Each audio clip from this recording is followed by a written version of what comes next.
Écoutez, la Bible dit, celui qui s'approche de Dieu croit que Dieu existe et il est le rémunérateur de tous ceux qui le cherchent.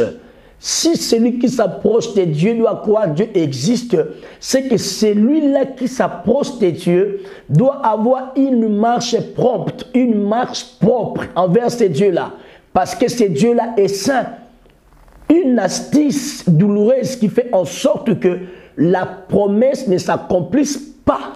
C'est parce que la vie du péché trouve sa place. Shalom frères et sœurs dans le Seigneur, je vous salue dans le nom puissant et précieux de Jésus-Christ. Nous sommes dans l'émission Parole du Christ. C'est moi votre serviteur et frère Yves Makoundji Gédéon, prophète de l'Éternel. Je suis dans la joie de partager avec nous un thème très important qui est intitulé La race de Siméon.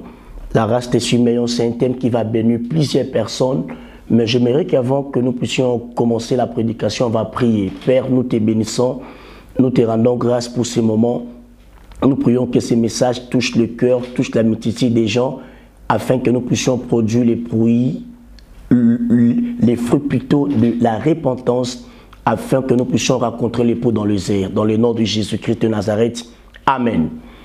Ok, merci frères et sœurs. On va lire un passage dans le Saint d'Écriture.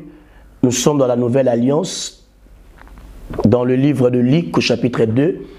Versets 25 à 35. Je vais lire et vous allez continuer à la maison la lecture, vu notre temps. La Bible dit, et voici, il y avait à Jérusalem un homme appelé Siméon. Cet homme était juste et pieux. Il entendait la consolation d'Israël et l'Esprit Saint était sur lui. Il avait été divinement averti par le Saint-Esprit qu'il ne mourrait point avant d'avoir vu le Christ du Seigneur. Il vint au temple poussé par l'Esprit, et comme les parents apportaient le petit enfant, Jésus pour accomplir à son égard ce qu'ordonnait la loi. Il le reçut dans ses bras et bénit Dieu et dit, « Maintenant Seigneur, laisse ton serviteur s'en aller en paix, selon ta parole. » Verset 30, « Car mes yeux envient ton salut. » Vous allez continuer à la maison. Frères et sœurs, la Bible dit, cet homme Siméon, il avait reçu la prophétie, il a été en fait divinement averti par le Saint-Esprit qu'il ne mourrait point avant qu'il puisse toucher le Messie du Seigneur, celui qu'on appelle le Shiloh HaMashiach, celui qui devait venir, l'envoyé de Dieu, Jésus-Christ, où d'après plusieurs récits théologiques bibliques on dit, ça fait plus de 2 siècles que les gens entendaient cette prophétie ou cet accomplissement. Il y avait même des femmes qui se disciplinaient en fait, elles attendaient l'arrivée du Messie par leur entremise, mais malheureusement, plusieurs sont mortes. En fait, c'était une prophétie en caractère collectif. Mais cet homme Siméon a reçu la promesse ou la prophétie en caractère individuel. Il était avancé en âge. La Bible dit cet homme, il était avancé en âge. Il était en Jérusalem. Le Christ du Seigneur, c'est lui, il attendait le Christ du Seigneur avant qu'il puisse partir. Mais ce qui m'intéresse dans l'histoire de Siméon, la Bible dit, il était un homme juste et pieux, un homme droit et juste. Pourquoi la Bible commence d'abord par la justice? Parce que la Bible dit quelque part, la justice élève une nation. Celui qui est juste, il est l'égal à Dieu. Celui qui est juste, sa prière peut être exaucée. Celui qui est juste, le Dieu des cieux peut faire quelque chose dans sa vie d'une manière inconditionnelle. Amen.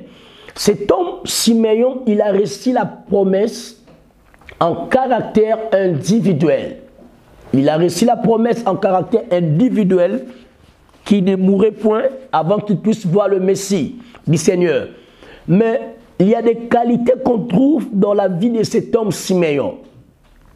La première des choses, il avait la droiture. Il était droit devant Dieu. Je crois qu'il était droit dans sa marche avec le Seigneur. La deuxième des choses, il était juste. La justice de Dieu était en lui. Écoutez, frères et sœurs, Dieu, il est le juste juge. Il répond à la prière de juste, les gens qui sont justes selon les marches, selon leurs coutumes, des vrais dans l'œuvre du Seigneur.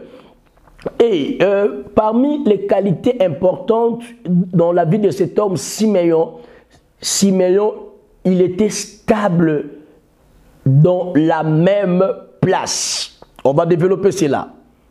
La Bible dit, cet homme vivait dans l'attente de la promesse. Il entendait l'arrivée du Messie. Le Shiloh, l'envoyé du Seigneur, Jésus-Christ de Nazareth. Cet homme, il était avancé en âge. Il était très avancé en âge. Siméon, il était vieux. Quand la Bible dit très avancé, je suis en train de croire, il pouvait avoir 90 ans, 80 ans, même 100 ans, parce que au Moyen-Orient, à l'époque, les gens vivaient vraiment très longtemps. Alors, cet homme, malgré son âge, était avancé, mais cet homme ne quittait pas le temple. Cet homme restait stable dans le temple. Ce qui m'intéresse dans cette histoire, la chose la plus importante, cet homme Siméon, il n'était pas prophète. Il n'était pas souverain sacrificateur. Il n'était pas aussi sacrificateur. Mais il était simple homme. Il venait au temple pour adorer, pour servir son Dieu. Mais il était sûr et certain que, comme j'ai reçu la promesse, comme j'ai reçu la parole de la bouche du Seigneur, je dois rester dans l'église, dans le temple du Seigneur, parce que le jour où le Seigneur peut me visiter, je ne sais pas. Écoute-moi, frères et sœurs. Dieu ne bénit pas les hommes ambulants. Dieu bénit les gens qui sont stables. Dieu bénit les gens qui ont une certaine stabilité dans leurs pensées. Parce que lui-même, c'est un Dieu d'ordre. La Bible est en train de nous dire une chose très importante que notre Dieu, c'est un Dieu d'ordre. La Bible dit, ton Dieu ordonne que tu sois puissant. Alors, cet homme, quand il a reçu la prophétie, malgré l'âge avancé, il était assidu au temple. Il servait Dieu. Il servait le Dieu de la Bible. Il était sûr et certain que malgré les choses ne marchent pas, malgré je suis avancé en âge, c'est que Dieu m'avait parlé, je n'ai pas encore touché cela. Je ne peux pas quitter la présence de Dieu. Cet homme Siméon a compris une chose quand David disait, lorsque je suis dans la joie, quand on me dit allons dans la maison de l'Éternel, parce qu'il savait dans la maison de l'Éternel, il y a du pain, dans la maison de l'Éternel, il y a la paix, dans la maison de l'Éternel, il y a la justice, dans la maison de l'Éternel, il y a la paix qui surpasse toute la terre. Cet homme a compris que j'ai reçu la promesse, mon âge est avancé, mais je ne peux pas rester comme ça. Je dois commencer d'aller au temple, servir mon Dieu, adorer mon Dieu, parce que je ne sais pas dans quelle heure il pourra me visiter. Je suis en train de parler à quelqu'un qui a reçu la promesse de la part de Dieu, des fois dans ton travail, des fois dans ta structure, des fois dans ton mariage, des fois dans ta famille, que les choses ne marchent pas. Je suis venu te dire, la Bible dit, Dieu n'est pas un homme pour mentir, ni un fils de l'homme pour se repentir. Vous savez, bien aimé, vous savez, dans la vie chrétienne, il y a la responsabilité se partage. Il y a Dieu qui a sa part et l'homme a sa part de responsabilité. Dieu peut nous promettre, mais la manière d'accomplissement de sa promesse, ça dépend aussi de notre positionnement à sa personne. Parce que Dieu ne bénit pas les hommes ambulants. Écoutez, le Dieu de la Bible n'est pas un gaspilleur. Il a multiplié le pain. Mais c'est qui attire mon attention. Il est en train de parler aux disciples que vous devez ramasser les morceaux. Oh, comment toi tu as multiplié le pain? Comment toi tu as l'habilité, tu as la capacité de multiplier plus que le pain que tu l'as fait? Mais comment tu exiges aux disciples de ramasser les morceaux? Il pourrait même dire aux disciples que non, vous pouvez laisser les morceaux parce que je suis le multiplicateur, je suis là, je peux multiplier le pain. Mais il insiste aux disciples de ramasser les morceaux. Pourquoi? Parce que Dieu n'est pas un gaspilleur. Sur le plan macro et microéconomique, il a la gestion. C'est un bon gestionnaire événementiel. Il a la gestion des choses entre ses mains. Et quand il insistait, cela voulait tout simplement dire, Dieu ne peut pas se servir de quelqu'un sans au préalable avoir son intérêt. J'insiste. Quand Dieu voulait délivrer Israël, la Bible dit, le but principal, c'était que pour que Israël puisse nous rendre un culte dans le désert. Parce que Pharaon ne voulait pas libérer Israël. Il savait que Israël devrait rendre culte au désert, à leur Dieu. Pourquoi? L'objectif principal de Yahweh, c'était de libérer le peuple d'Israël et les amener dans le désert afin que le tabernacle soit construit. Et par l'entremise de ce tabernacle, le culte sera à son honneur. C'est-à-dire, Dieu, s'il veut délivrer les gens, Dieu te délivre pour rester dans l'église. Dieu te délivre pour que tu puisses lui servir. Parce que Dieu ne travaille pas dans le gaspillage. Il n'est pas un gaspilleur. Je suis en train de dire à quelqu'un qu'à chaque fois Dieu t'appelle, à chaque fois tu traverses un moment dans la vie, sachez-le que Dieu est en train aussi de tirer son intérêt. Alors, nous sommes en train d'avancer rapidement. Cet homme Siméon, il avait reçu la promesse d'une manière ou en caractère individuel. Ici, je suis en train de parler à quelqu'un. Je ne parle pas à la multitude. Des fois, tu as reçu la promesse en caractère individuel. La plupart des cas dans la Bible, Dieu raconte toujours les gens en caractère individuel. Il a rencontré Abraham en caractère individuel. Il a rencontré Isaac en caractère individuel. Il a rencontré Jacob en caractère individuel. Il a rencontré Moïse en caractère individuel. Il a rencontré plusieurs personnes en caractère individuel. Parce que si Dieu veut t'appeler, le Seigneur t'appellera dans un appel particulier.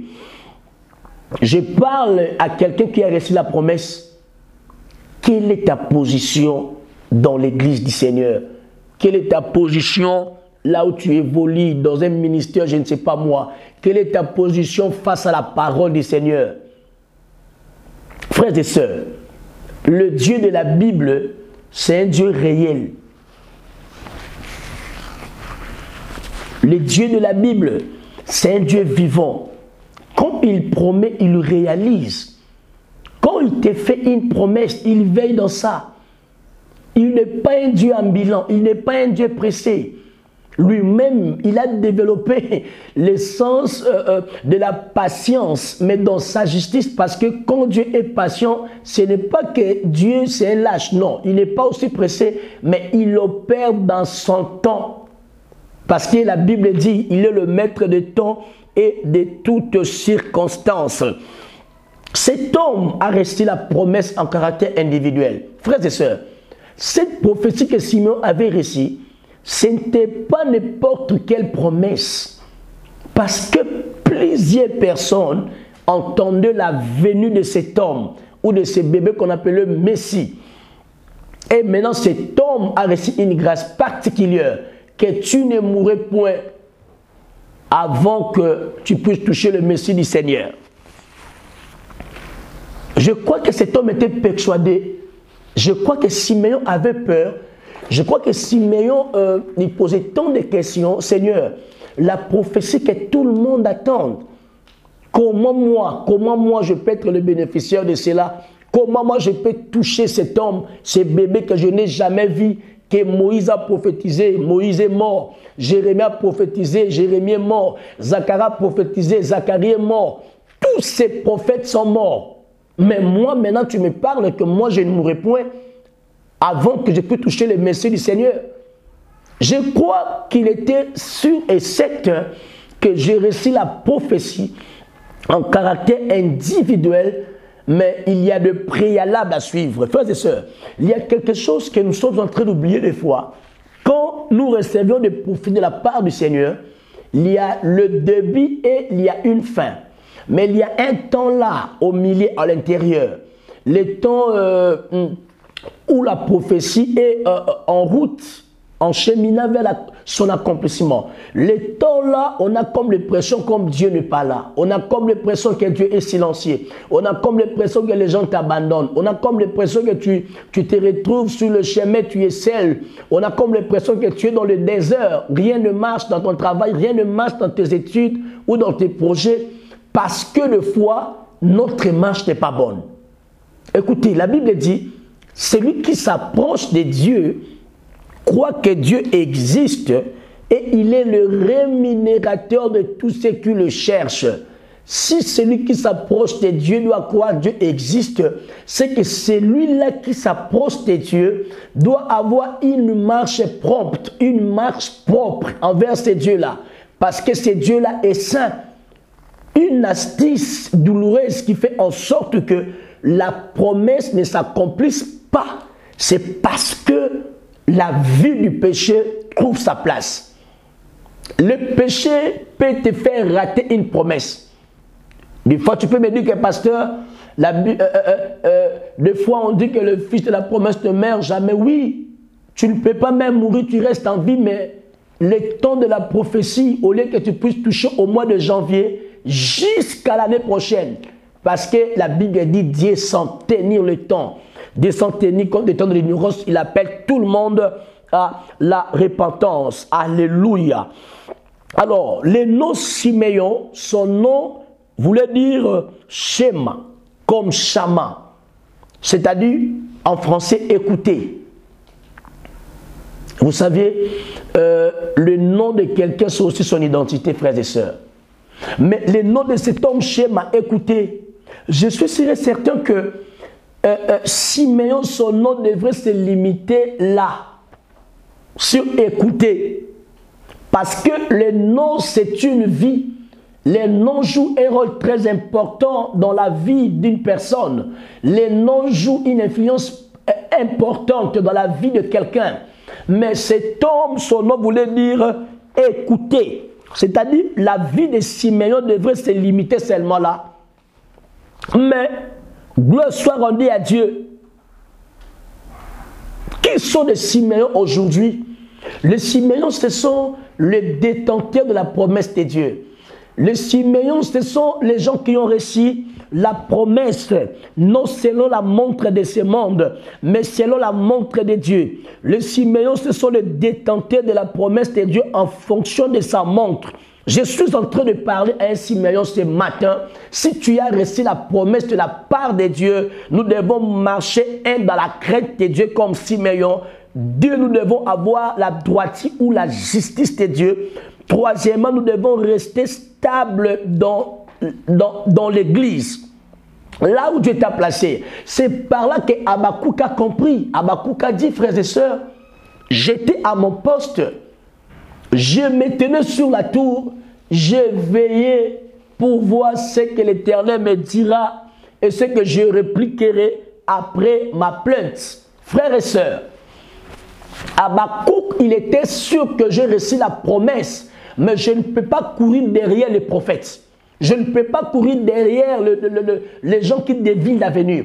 Je ne peux pas courir derrière les gens qui nous lavent, les gens qui font des pratiques désastreuses. Non, non, je dois rester dans le temple parce que j'ai reçu la promesse en caractère individuel de la part de Dieu. Moi, Habakkuk, je ne mourrai point.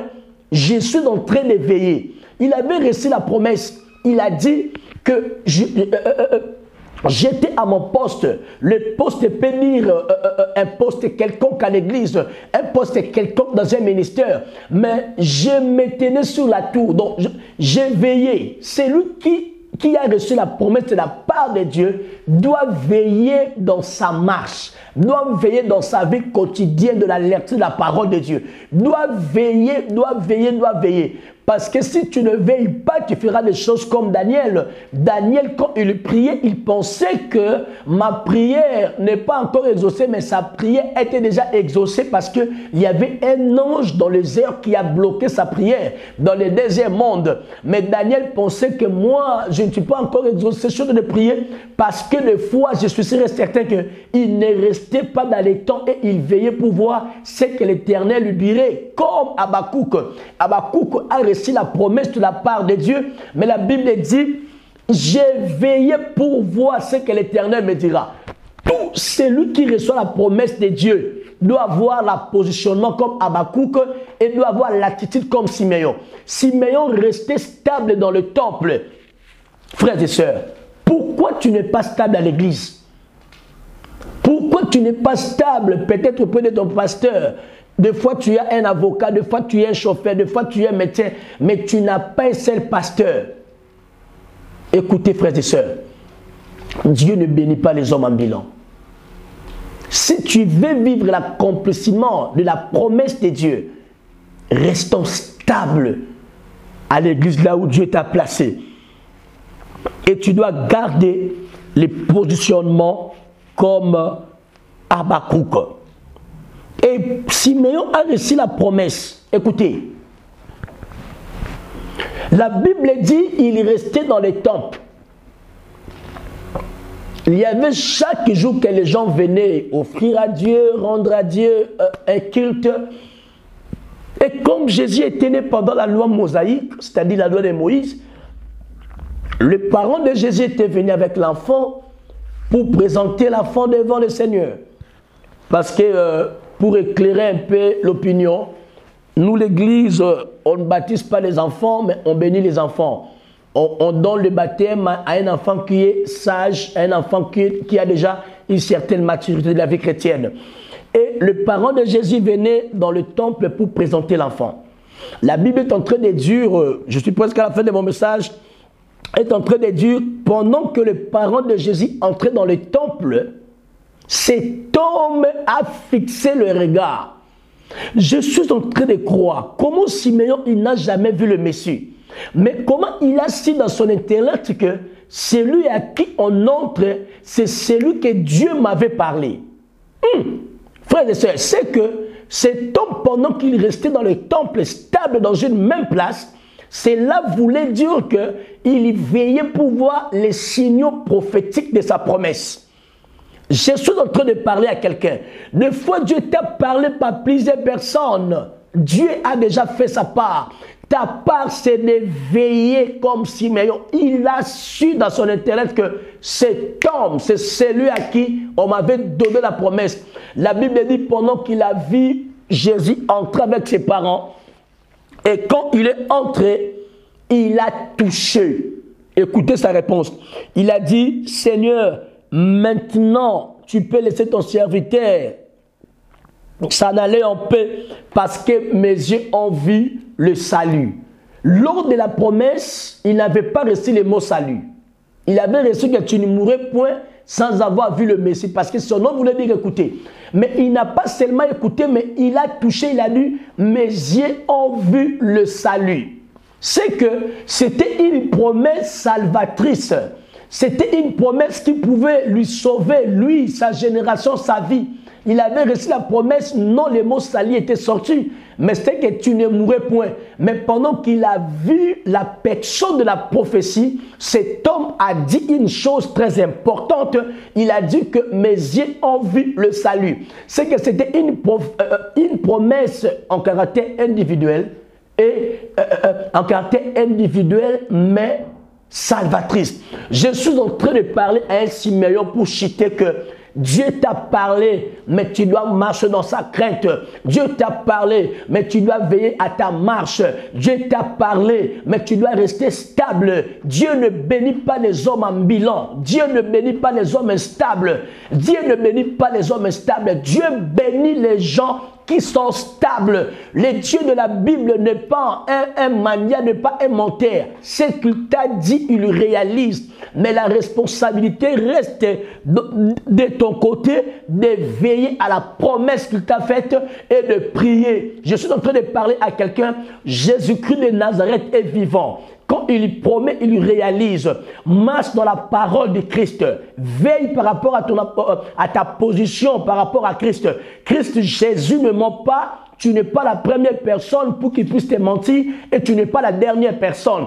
Jésus-Christ est vivant. Il veille dans sa parole. Mais nous aussi veillons dans sa prophétie. Et la chose qui fait en sorte que la prophétie puisse s'accomplir, c'est aussi la vie de prière.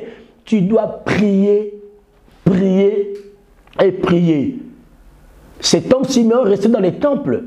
Il priait pour voir l'accomplissement de la parole de Christ. Prions, Père, je bénis mon frère, ma soeur qui m'a suivi, bénis sa vie, que cette parole trouve une place importante dans sa vie chrétienne, dans sa vie dans la foi et dans sa marche avec toi. Dans le nom puissant et précieux de Jésus-Christ. Amen. C'était votre frère Yves Makoun, Gédéon, prophète de Dieu. Notre numéro sur WhatsApp est au bas de l'écran. Si tu es touché par ce message, veuillez nous écrire et nous serons entrés en contact avec vous. Shalom. Que Dieu vous bénisse. Écoutez, la Bible dit, celui qui s'approche de Dieu croit que Dieu existe et il est le rémunérateur de tous ceux qui le cherchent. Si celui qui s'approche de Dieu doit croire que Dieu existe, c'est que celui-là qui s'approche de Dieu doit avoir une marche prompte, une marche propre envers ce Dieu-là. Parce que ce Dieu-là est saint. Une astuce douloureuse qui fait en sorte que la promesse ne s'accomplisse pas. C'est parce que la vie du péché trouve sa place.